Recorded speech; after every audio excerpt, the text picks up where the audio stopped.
Hey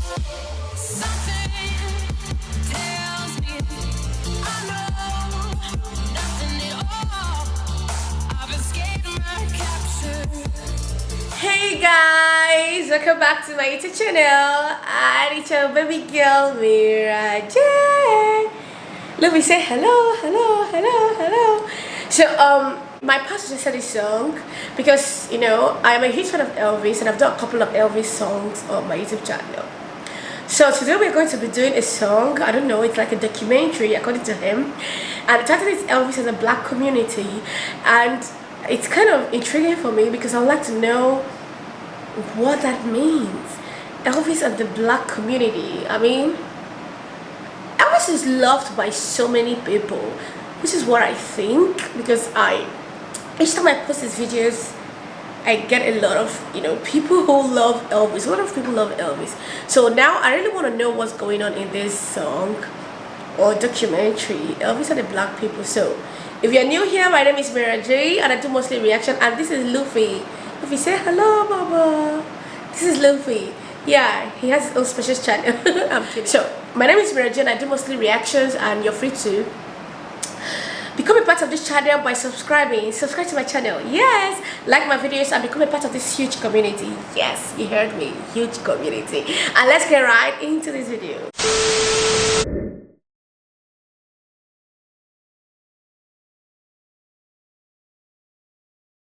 I thought he was a very beautiful, and still is, a very beautiful person, and his memory shall probably forever live on. Well, you ain't nothing for a rabbit, you ain't no friend of mine. There is no room in this city for the vulgar performances of Elvis Presley. It's shocking. I watched him gyrate his legs and swivel his hips. And our parent-teachers group feels he should not be on television. We've set up a 20-man committee to do away with this vulgar, animalistic, nigger rock and roll bop. Our committee will check with the restaurant owners and the cafes to see what Presley records is on their machines, and then ask them to do away with them. You've learned anything from the criticism leveled at you? No, I haven't. You haven't, huh? Because I don't feel I'm doing anything wrong. You ain't nothing but a hound dog to cry time. Rock and roll has got to go. And go it does at KWK. We're all through playing rock and roll records. This week is record-breaking week here at KWK. And after this week, no more rock and roll will be played on the air. The obscenity and vulgarity of the rock and roll music is obviously a means by which the white man and his children can be driven to the level with the nigger. It is obviously nigger music. Everybody mostly turned him down, and because first thing, he had Negroes' ways. This is what they didn't really at that time. They didn't want to accept. This could be a guy, black performance, and he, in essence, because of at that particular time, the kind of backwards mental capability that many people had as judging a person because of the color of their skin is somewhat still does exist. But back then it was worse, and he actually, because of him being a Caucasian brother, he was able to do away with that whole thing. He's 77-year-old Early Wright, a disc jockey at radio station WROX in Clarksdale for 45 years. Hi there. Pleasant good evening, ladies and gentlemen. How do you do? This is your soul man to be with you until I get through. I want you to stand by. Don't have no fear. Following Jay's show, should I play one like this one from out of here? Elvis Presley. Elvis's songs still get good play on Wright's program among the blues, gospel, and jazz recordings that are its staples. It was almost 40 years ago when Elvis drove down to Clarksdale from Memphis with a record and asked him to play it. And I had been playing his record, and I had never seen him before, and I was amazed to see him. When he introduced himself to being Elvis Presley, then I went, all the pieces over him. Then he and I started talking. I used to be the manager of a gospel group called the 4-Star Quartet. And I could listen to a man sing a hymn. I could listen to a man sometime talk. I did that. And I could pick him out whether he could fit in my group. And talking to Elvis Presley, I could see a great future in him. It's no accident that Wright recognized Elvis's strong gospel roots. Here at the East Trigg Baptist Church in Memphis, older members of the congregation remember Elvis joining in with the choir while in high school. These were rousing sessions led by the charismatic pastor, the Reverend W. Herbert Brewster. Like most black people in the South, into whose throat God has pressed down a harp of 1,000 strings, it only needed tuning. Elvis's voice was that type of voice that agreed with the thought of Calvary. He had that kind of bent and inclination and attitude that suggested that God could use him. I gave the music a different approach, a new beat. I knew that it wasn't going to hurt if I said, "Let's Jesus above the cross," and only whether I've said with 1 beat, 2 beat, whether I've said it high or low. And I told them, "Come on in here and put your stuff together." They came in here, and it was a glorious experience, and Elvis was in that group. Elvis came out with a style of his own, and it was very creative. And once he got into it, and you got that feel, Elvis just took off like a late freight. And with Elvis doing this kind of music, gave an injection to black music that no other artist had ever done. It was like an earthquake in my neighborhood. The whole place was shaking when he came on. And I said, how would a person possess that kind of power? That it even comes off the TV and grab me in this ghetto neighborhood. Elvis took my tutti frutti, and I was very disgusted. But by him singing it, he really made it bigger and made me bigger. During those days, if it was a white artist doing something, they would just say, they don't like our blacks and we don't like them either. He's nothing but a copycat. But Elvis Presley, when he came on, chicks were screaming and going crazy, and it was like in the neighborhood. And I said, this guy's got something going, man. Elvis had something that made him sound like he truly meant it. And that's what made a lot of people like myself like him. I think Elvis had lots of soul. He appealed to black people. He had to have soul in order to do that. Elvis had been an artist that when his name went on the marquee, they knew he was coming. People came from all over the world. I never heard of that. Elvis did a lot of stuff that, rappers do these days. He had the bling. You gotta have the bling when you're from Memphis. He had the bling, he had a Cadillac, he had like a gangster in him. As the snow flies on a cold and gray Chicago morning, a poor little baby child is born in the ghetto. The song also resonates with people who've only met Elvis through his songs. Elvis talking about the hood. They're talking about where we come from.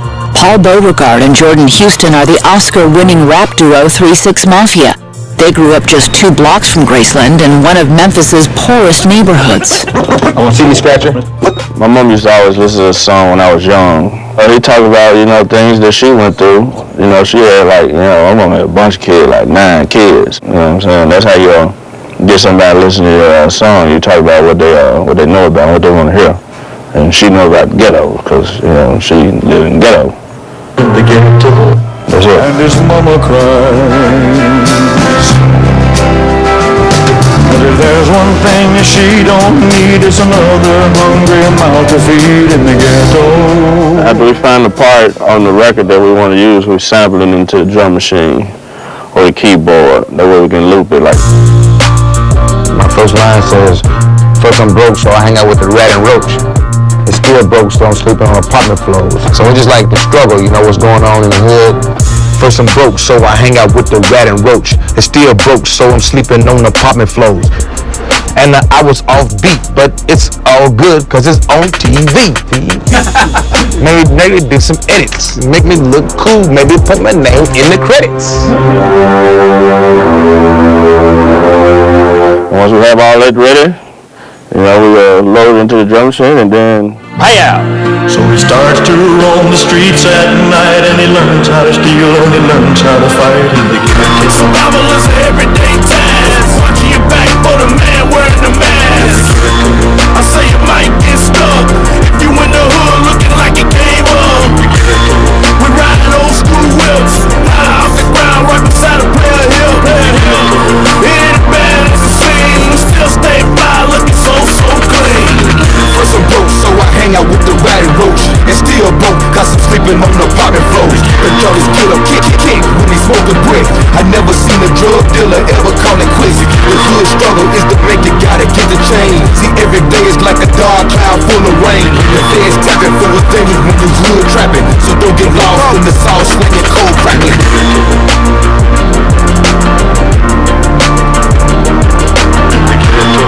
So help your brother along the way, no matter where it starts. But the same God that made you, made him too. These men with broken hearts. During the 60s and early 70s, when tensions between blacks and whites were at an all-time high, Elvis demonstrated his desire for racial reconciliation in the musicians that he chose and the treatment they received.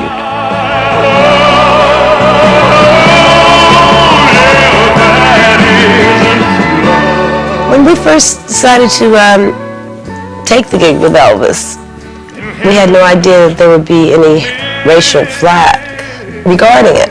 Our first racial encounter was when we went to Texas. Elvis was told by his people that, well, you can leave the black girls home, you don't have to bring them.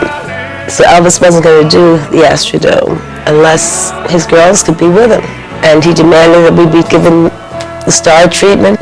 We had to be in our convertible where everybody could see us, and our little blonde could drive us. And that was his statement. You don't like it? Deal with it, or I'm not going to be there. And I thought that was very big of him. When I joined the group in 1972, they took a big chance because there were no blacks in contemporary or Southern gospel music, and I was the first one, and it made all the headlines and everything. It was in Billboard and all the newspapers in Tennessee. And my first time meeting Elvis was, he had a folder full of clippings of things that he had read about me. As a matter of fact, the Imperials brought me to his suite, and he gave me this folder with all the clippings, and he personally welcomed me into the family. And for a guy who, you know, didn't really know where he stood, this was very important that he acknowledged my presence and, you know, made me feel very much a part of what we were all doing. And right away, he treated me like he'd known me for years. He gave me one of those TCB chains and everything, and I was just one of the guys, and I never forgot that. And I've been around him with other people of color, and I've only seen him give love. He was very generous to people that he didn't even know. You didn't have to be of any racial persuasion for him to love you. And you know how rumors get started when there's a big star or something. The people will start rumors. Well, he doesn't like this kind of people, or he doesn't like those people or that people.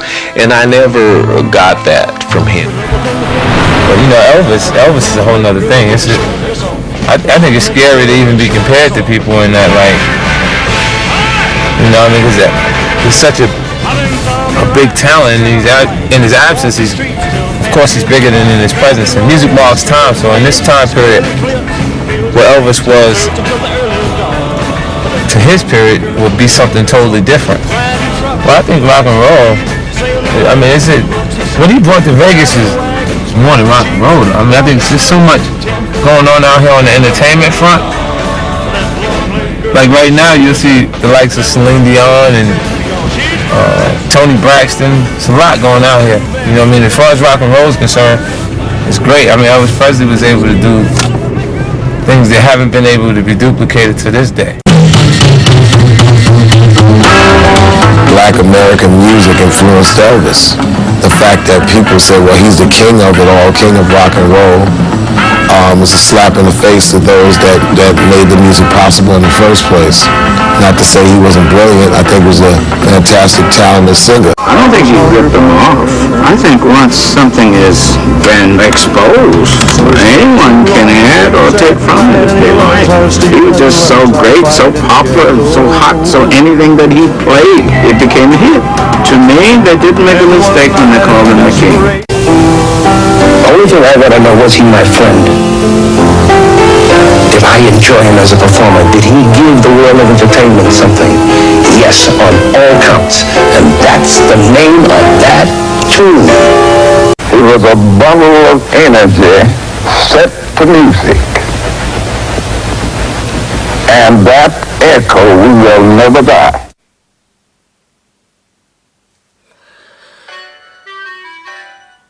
Hey guys, I've come to the end of this video, and this is the kind of video I never anticipated because I got really emotional listening to people talk about Elvis. And of course, I've always wondered, Elvis is a loved person. I mean, the first time I listened to Elvis, I fell in love with him instantly because... So guys, listening to people talk about Elvis really made me emotional because I never thought about, you know, the struggle he had to face, you know, before getting to the top. No musician just automatically become a star all of a sudden. They have to go through a lot of challenges, and I never imagined one day in my life that he would go through this racial, you know, thing that we go through right now. And it's so annoying, and I'm so happy that he had to pull through all of this to become who he is, and people still love him regardless. So, you know, hearing this thing about him really makes me happy. These are tears of joy. Not really paid for words. I'm happy that he's loved by the black community, and even though not many people love him for who he is, you know, not everyone can never love you. It's not possible for everyone to like you. It's not ever possible. People will hate you for no reason. So, yeah. It's so awkward and absurd that people just hate people for no reason. You know, people say that his music was trash and all that. You know, I don't understand that. It's okay. If you don't like someone's music, keep it pushing, move on. You don't have to trash talk their effort or anything. That's really bad. So, I don't want to get upset, you know. Despite everything, Elvis is loved and people love him. People still listen to his music. This generation still listen to Elvis song. People like me still listen to Elvis, and that is something worth living. That's something amazing, right? Even though Elvis is dead, we still notice him. We still listen to him. We still praise him. We still acknowledge his hard work, and that is all that matters. So yeah, Elvis is amazing. We love him regardless. And I'm glad that most people in the black community still love him and appreciate his effort and know that he did a great job while he was alive. So guys, I've come to the end of this song because I just have to go. You know. Yeah, I've come to the end of this song. I'll let you your thoughts on this. Giving a shout out to my pal for suggesting this song, and I'm glad I got to listen to this song.